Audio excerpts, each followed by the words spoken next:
warahmatullahi wabarakatuh. Perkenalkan, nama saya Muhammad Wadriyadi, Stambo Kantonim A42120039 kelas D PJKR 2020. Baik, di sini saya akan menyelesaikan tugas makalah kelompok 2. Itu judul makalahnya itu hakikat manajemen olahraga.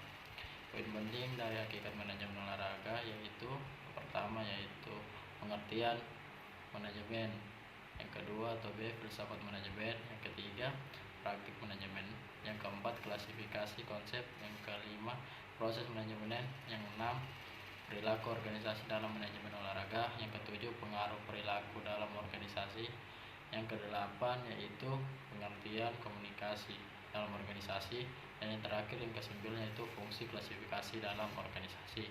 Baik, kita masuk dalam pembahasan. Poin pertama yaitu pengertian manajemen. Manajemen adalah proses untuk mencapai tujuan-tujuan organisasi dengan melakukan kegiatan dari 4 fungsi utama, yaitu merencanakan atau planning, terus mengorganisasi atau organizing, berikutnya memimpin atau leading, dan mengendalikan atau controlling. Dengan demikian, manajemen adalah sebuah kegiatan yang berkesinambungan, sedangkan dari Stoner sebagaimana dikutip oleh T. Nati Handoko 1995 mengungkapkan bahwa manajemen adalah proses perencanaan, perorganisasian, pengarahan, dan pengawasan usaha-usaha para anggota organisasi dan penggunaan sumber daya organisasi lainnya. Baik, poin yang berikutnya yaitu filsafat manajemen.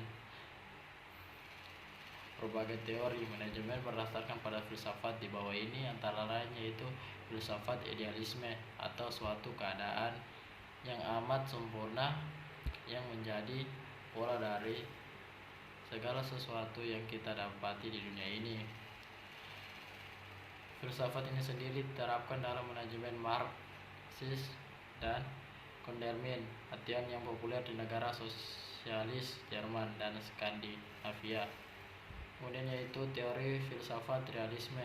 Dunia ini dan segala sesuatu yang terdapat di dalamnya adalah kenyataan yang tidak dapat dibantah. Baik, poin yang berikutnya itu praktik manajemen.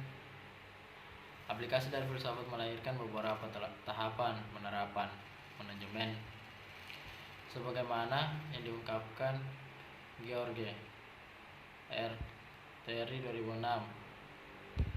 Membagi tahapan praktik manajemen antara lain yaitu manajemen partisipasi. Pertama itu manajemen berdasarkan hasil, result of management. Yang kedua itu manajemen memperkaya pekerjaan atau job of entry agreement. Ketiga, manajemen prioritas produktivitas. Sementara itu Odierne membagi praktik manajemen dengan beberapa. Berikutnya itu poin berikutnya itu klasifikasi konsep sesungguhnya yang tidak ada perbedaan. Pengertian yang tajam antara istilah administrasi dan manajemen. Para ahli memprakkan definisi dengan beberapa variasi, namun tampak adanya kesamaan seperti yang dipaparkan oleh Robin. Administrasi adalah suatu proses yang universal mengenai pelaksanaan aktivitas yang tuntas dan efisien oleh dan melalui orang lain. Inti pengertiannya adalah melalui proses administratif dicapai pelaksanaan kegiatan secara efisien dan mencapai tujuannya. Poin yang berikutnya itu proses manajemen. Dari sudut pandang yang berbeda, kita dapat memformalisasikan definisi administrasi manajemen yang berbeda dengan rumusan di atas. Manajemen itu tidak lain adalah proses kelangsungan fungsi yang meliputi perencanaan, pengorganisasian, pengarahan. Baik, poin yang berikutnya itu perilaku organisasi dalam manajemen olahraga. Perilaku organisasi sendiri merupakan titik temu antara perilaku manusia yang saling berinteraksi di dalam sebuah organisasi. Akan tetapi, kedua Keduanya tetap diperlukan untuk pemahaman yang komprehensif dalam hal mempelajari perilaku individual, karena organisasi mempengaruhi dan dipengaruhi oleh individu yang ada di dalam organisasi tersebut.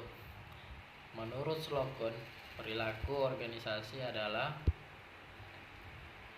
interaksi dinamis di antara karyawan, pemimpin, tim, dan organisasi itu sendiri. Baik, poin yang berikutnya yaitu pengaruh perilaku dalam organisasi.